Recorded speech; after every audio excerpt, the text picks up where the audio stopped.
¿Dónde está el dolor por la pérdida de mi esposo e hijo? ¿Está en la mente o en el espíritu? ¿Por qué no se va? ¿Fue todo el hijo el que se separó o solo una parte? ¿Existe una preexistencia? Y sobre esa metáfora de la telaraña de la mente, ¿tiene sentido desde el curso? Vamos a responder de bolón ping-pong cada una de estas preguntas y luego profundizamos. ¿Dónde está la pérdida o el dolor? No está en el espíritu, sino en la mente. ¿Por qué no se va? Porque normalmente nuestra mente está trayendo este sufrimiento porque lo considera valioso. Dices, fue todo el hijo el que se separó, solo una parte. El hijo nunca se separó, querida amiga. El hijo sigue con Dios, solo cree que se separó. ¿Existe una preexistencia? No, desde el curso de milagros la única existencia es el momento en que Dios se extiende. No hay nada antes, no hay nada después. La metáfora de la telaraña de la mente tiene sentido en el curso de milagros, pues quizá en ese tipo de pensamientos pegajosos como el sufrimiento. Pero, ¿qué hacemos con todo esto? En el curso de milagros vamos a ver lo siguiente.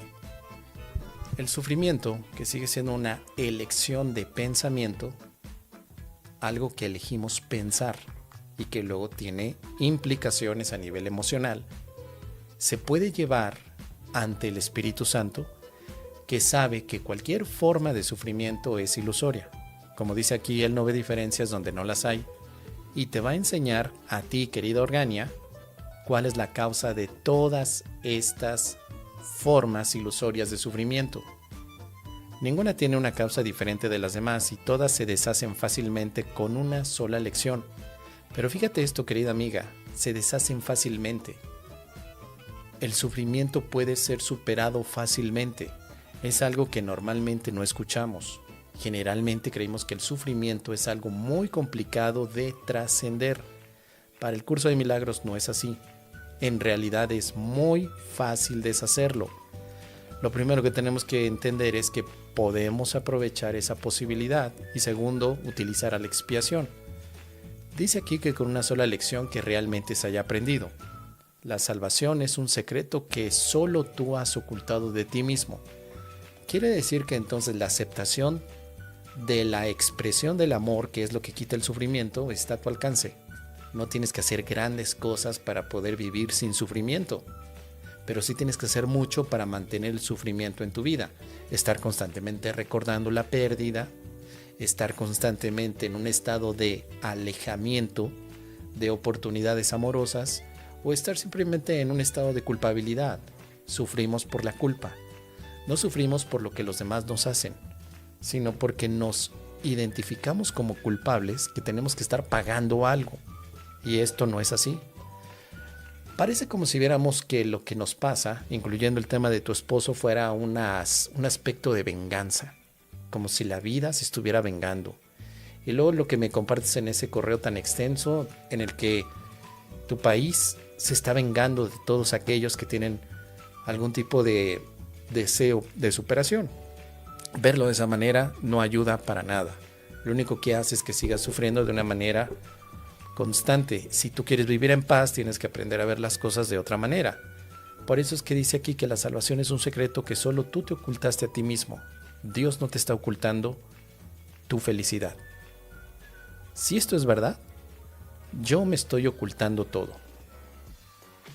Dice aquí, así lo proclama el universo, pero haces caso omiso de sus testigos, porque de lo que ellos dan testimonio es algo que prefieres no saber. Pareces mantenerlo oculto de ti, sin embargo, no necesitas sino darte cuenta de que tú fuiste quien eligió no escuchar ni ver. Lo que estamos eligiendo es ver únicamente el sufrimiento, pero podríamos elegir ver el milagro. ¿Tú sabías, querida Organia, que en este momento frente a ti está tanto el milagro como el sufrimiento? Pero no puedes ver los dos mezclados, no podemos mezclar el mole con el pozole. O vemos al milagro o vemos al dolor. Podemos elegir. Espíritu Santo, llevo ante ti este sufrimiento, muéstrame el milagro. Esa es la bendita práctica de la expiación. Espíritu Santo, te entrego lo que no quiero y dame lo que le corresponde a Miguelito. ¿Qué me corresponde, Espíritu Santo? Me corresponden los milagros. No me corresponde el sufrimiento, sino que yo tengo derecho a los milagros, como hay una lección que nos habla de esto. Tengo derecho a los milagros. Pero parece que pensamos al revés, ¿no? Al contrario. Pensamos que no merecemos o que no tenemos ningún derecho a los milagros. Y cuando eso pasa, querida Organia y amigos, es cuando estamos una y otra vez diciendo: me quitaron, me dañaron, me perdí, no es algo que yo quisiera, pero me tuvo que pasar porque los demás están haciendo algo contra de mí. No tendremos entonces en ningún momento control de nuestra vida interior. Parece que se difumina, perdón. Pero la lección 77 te puede ayudar. Tengo derecho a los milagros. Y tienes derecho a los milagros, Organia, por lo que tú eres. No eres una mujer desamparada, sino que eres el amor, la hija de Dios en espíritu. Por eso es que tu sufrimiento no está en el espíritu. Para el curso de milagros, el sufrimiento jamás es un aspecto que tenga que ver con el amor. El sufrimiento y la pérdida son parte del sistema de pensamiento del ego. El ego es el único que piensa eso. Cuando tú sufres, tomas al ego como tu maestro de vida. Pero el ego es un pensamiento sin amor. Estás dirigiéndote sin amor ante las cosas que te pasan. El espíritu no puede sufrir, el espíritu no tiene dolor. Esto sería la postura del curso de milagros. Pero el dolor surge en una mente que no acepta que es espíritu, sino en una mente que piensa que es cuerpo. Por eso podemos ver en el curso de milagros que si verdaderamente tú eres espíritu, como dice la introducción, entonces nada real puede ser amenazado. Y esto quiere decir que nada puede sufrir.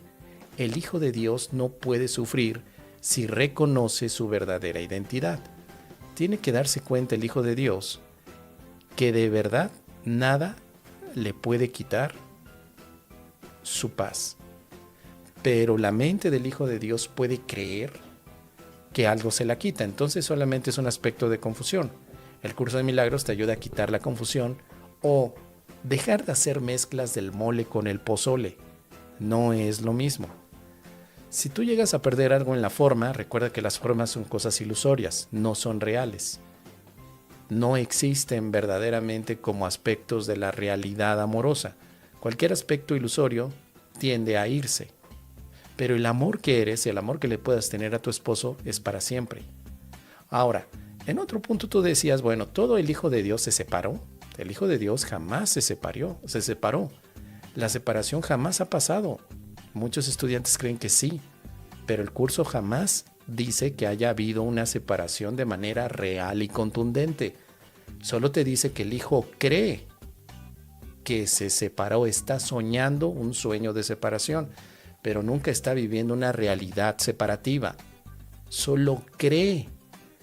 Al Hijo de Dios se le fueron las cabras al monte y empezó a soñar con una separación.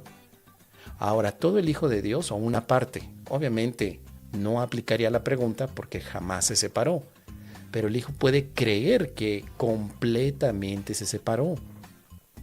Si esto es así, entonces lo único que tenemos que hacerle al Hijo de Dios es recordarle que nunca está separado del Padre, que está en el amor. El sueño de separación parece fomentar la idea de un inicio y un final. Por eso cuando tú preguntas ¿hubo una preexistencia? Si te estás refiriendo al aspecto metafísico, claro que no. Lo que es Dios siempre ha sido, nunca inició ni nunca terminará. Pero por otro lado, los aspectos del mundo ilusorio sí terminan y sí iniciaron. Algunos científicos podrían decir, bueno, el mundo comenzó, el universo mejor dicho, con el evento que se ha denominado Big Bang, que es una teoría que habla acerca de una posible explicación de la creación del universo. Hay más, pero esa es una de las más aceptadas. El Big Bang hace 13.000 o 14.000 millones de años.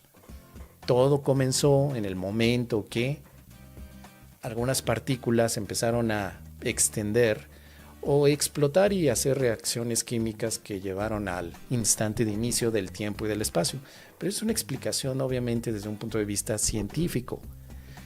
El curso de milagros no tendría ningún tipo de apelación a la ciencia. Es más, lo hemos comentado, no mezclar el mole con el pozole es no querer utilizar a la ciencia para autorizar al curso de milagros, ni al revés, ni decir la ciencia tiene razón porque el curso de milagros la tiene. No, cada cosa en su lugar. El mole por aquí, el pozole por allá. Por lo tanto, la existencia desde el curso de milagros no es de la materia, la existencia es del espíritu. La pregunta es, ¿hubo algo antes que Dios? El curso nunca va a contestar eso de manera directa, solo te diría que eso que es Dios es de manera eterna, sin principio ni fin. La telaraña podemos verla como un símbolo de la mente egoica, es decir, que parece una metáfora en el cual podemos caer en la telaraña. La telaraña, al ser pegajosa, al tener esa capacidad de atrapar insectos para que después la araña pueda entonces comérselos, se parecería en cierto sentido al sistema de pensamiento del ego, que parece estar tejido de una manera en que seamos atraídos a su forma de pensar. Nos atrae la culpa. La atracción de la culpa es uno de los elementos que podrían formar la telaraña del ego. Atracción de la culpabilidad. Vamos a ver, aquí está. Que es uno de los obstáculos a la paz. La atracción de la culpabilidad hace que se le tenga miedo al amor, pues el amor nunca se fijaría en la culpabilidad en absoluto. La naturaleza del amor es simplemente ver la verdad. Así que de la misma forma en que el amor no puede sino ver más allá del miedo, así el miedo tampoco ve más allá del amor. O sea, no puedes mezclar el mole con el pozole. No es lo mismo. Uno niega al otro. Si lo quieres mezclar, entras en un sueño de separación y de ilusiones. Así que al pasar por alto completamente la culpa, el amor no ve el miedo. Esto es la práctica del perdón o de la expiación, pasar por alto completamente la culpa. Así que imagínate que eres ¿qué será? Una polillita, la polillita, una polillita.